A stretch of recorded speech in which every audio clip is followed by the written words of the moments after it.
एक डॉक्टर बीबी संत कौर ਦਾ ਜ਼ਿਕਰ ਆਇਆ ਜਿਹੜੀ ਮਹਾਰਾਜ ਜੀ ਦੀ ਸ਼ਰਨ ਦੇ ਵਿੱਚ ਆਈ ਤੇ ਇਹੋ ਜਿਹਾ ਸੰਤਾਂ ਨੇ ਉਹਦੇ ਉੱਤੇ ਕਿਰਪਾ ਕੀਤੀ ਕਿ ਜਿਹੋ ਜਿਹਾ ਬੀਬੀ ਦਾ ਨਾਮ ਸੀ ਉਸੇ ਅਵਸਥਾ ਦੀ ਅਖੀਰ ਨੂੰ ਮਾਲਕ ਬਣ ਗਈ।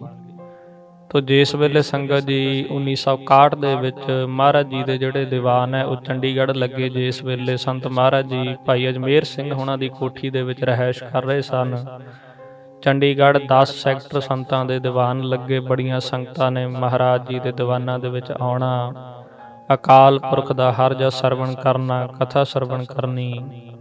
ਇਸੇ ਤਰ੍ਹਾਂ ਜਦੋਂ ਕੁਝ ਦਿਨ ਬਤੀਤ ਹੋਏ ਤਾਂ ਉਸ ਵੇਲੇ ਮੁੱਖ ਮੰਤਰੀ ਸਰਦਾਰ ਗੁਰਨਾਮ ਸਿੰਘ ਦੀ ਘਰਵਾਲੀ ਵੀ ਆਇਆ ਕਰੇ।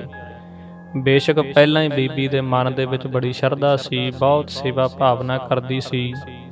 ਹਰ ਮਹੀਨੇ ਆਖਦੇ ਕਿ ਆਪਣੇ ਘਰ ਗੁਰੂ ਗ੍ਰੰਥ ਸਾਹਿਬ ਸੱਚੇ ਪਾਤਸ਼ਾਹ ਜੀ ਦੇ ਚਰਨ ਪਵਾਉਣੇ, ਹਰ ਮਹੀਨੇ ਅਖੰਡ ਪਾਠ ਸਾਹਿਬ ਕਰਵਾਉਣਾ, ਕਿਉਂਕਿ ਹੁਣ ਬੜੀ ਮਨ ਦੇ ਵਿੱਚ ਸ਼ਰਧਾ ਭਾਵਨਾ ਸੀ। ਬਹੁਤ ਜ਼ਿਆਦਾ ਬਾਣੀ ਪੜ੍ਹਨੀ, ਸਰਵਣ ਕਰਨੀ, ਇਹ ਉਹਦਾ ਹੀ ਪ੍ਰਤਾਪ ਸੀ ਕਿ ਪੂਰਬਲੇ ਜਿਹੜੇ ਕਰਮ ਨੇ ਉਹ ਜਾਗ ਪਏ। ਨਾਮ ਦੀ ਜਿਹੜੀ ਬਖਸ਼ਿਸ਼ ਦਾ ਉਹ ਸਮਾਂ ਆ ਗਿਆ। ਜਿਸ ਵੇਲੇ ਸੰਤ ਮਹਾਰਾਜ ਜੀ ਦੇ ਦੀਵਾਨ ਸੁਣੇ, ਮਨ ਦੇ ਵਿੱਚ ਹੋਰ ਵੈਰਾਗ ਦੇ ਜਿਹੜੇ ਭਾਵ ਨੇ ਉਹ ਪ੍ਰਗਟ ਹੋਏ।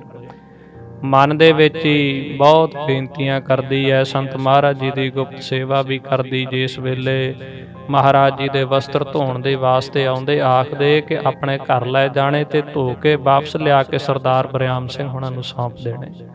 ਤੋ ਇਸ ਤਰ੍ਹਾਂ ਬੜੀ ਸੇਵਾ ਕਰਦੀ। ਜਿਸ ਵੇਲੇ ਕਈ ਦਿਨ ਇਸੇ ਤਰ੍ਹਾਂ ਬਤੀਤ ਹੋ ਗਏ, ਅਖੀਰ ਨੂੰ ਸੰਤ ਮਹਾਰਾਜ ਜੀ ਨੂੰ ਨਾਮ ਦੀ ਪ੍ਰਾਪਤੀ ਦੇ ਵਾਸਤੇ ਬੇਨਤੀ ਲੱਗੀ ਕਰਨ, ਪਰੰਤੂ ਸੰਤਾਂ ਨੇ ਟਾਲ ਦਿੱਤਾ ਕਿ ਅਜੇ ਹੋਰ ਸਮਾਂ ਲੱਗੇਗਾ।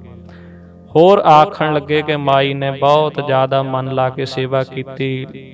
ਨੇਤੀ ਅੰਮ੍ਰਿਤ ਵੇਲੇ 3 ਵਜੇ ਆ ਜਾਣਾ, ਲੰਗਰ ਦੇ ਵਿੱਚ ਭਾਂਡਿਆਂ ਦੀ ਸੇਵਾ ਕਰਨੀ। ਜਿਉਂ-ਜਿਉਂ ਆਖਦੇ ਕਿ ਬੀਬੀ ਬਰਤਨਾਂ ਦੀ ਸੇਵਾ ਕਰਦੀ, ਉਵੇਂ ਹੀ ਬੀਬੀ ਦਾ ਜਿਹੜਾ ਮਨ ਹੈ ਉਹ ਹੋਰ ਵੀ ਨਿਰਮਲ ਹੁੰਦਾ ਜਾਂਦਾ। ਤਾਂ ਜਿਸ ਵੇਲੇ ਬਿਲਕੁਲ ਇਸ ਤਰੀਕੇ ਦੀ ਅਵਸਥਾ ਦੀ ਮਾਲਕ ਬਣ ਗਈ, ਸੰਤਾਂ ਨੇ ਸਹੀ ਸਮਾਂ ਜਾਣ ਕੇ ਆਖਦੇ ਕਿ ਬੀਬੀ ਨੂੰ ਬੁਲਾਇਆ ਤੇ ਨਾਮ ਦੀ ਫਿਰ ਬਖਸ਼ਿਸ਼ ਕੀਤੀ।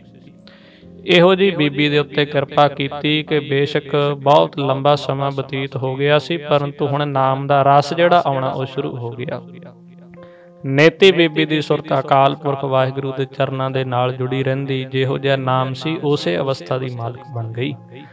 ਤੋ ਜਿਸ ਵੇਲੇ ਇਸੇ ਤਰ੍ਹਾਂ ਸਮਾਂ ਪਾ ਕੇ ਮਨ ਦੇ ਵਿੱਚ ਕੁਝ ਬੀਬੀ ਦੇ ਸ਼ੰਕੇ, ਕਿਉਂਕਿ ਹੁਣ ਮਹਾਰਾਜ ਜੀ ਦੇ ਉੱਤੇ ਸ਼ਰਧਾ ਬੜੀ ਸੀ, ਬਹੁਤ ਜ਼ਿਆਦਾ ਸੰਤਾਂ ਦੇ ਉੱਤੇ ਨਿਸ਼ਚਾ ਰੱਖਣ ਲੱਗ ਪਈ।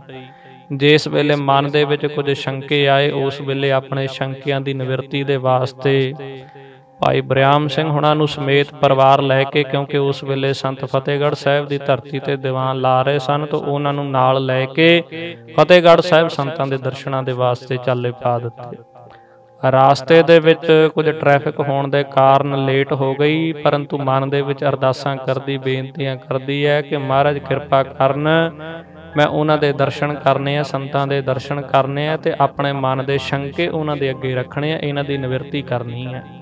ਜਾਣਦੀ ਸੀ ਕਿ ਜੇਕਰ ਕੋਈ ਨਿਵਰਤੀ ਕਰ ਸਕਦਾ ਤਾਂ ਇੱਕੋ ਹੀ ਪੂਰਨ ਸਾਧੂ ਸੰਤ ਮਹਾਰਾਜ ਜੀ ਰਾੜੇ ਵਾਲੇ ਮਹਾਂਪੁਰਖ ਨੇ ਜਿਹੜੇ ਮੇਰੇ ਸ਼ੰਕਿਆਂ ਦੀ ਨਿਵਰਤੀ ਕਰ ਸਕਦੇ ਆ।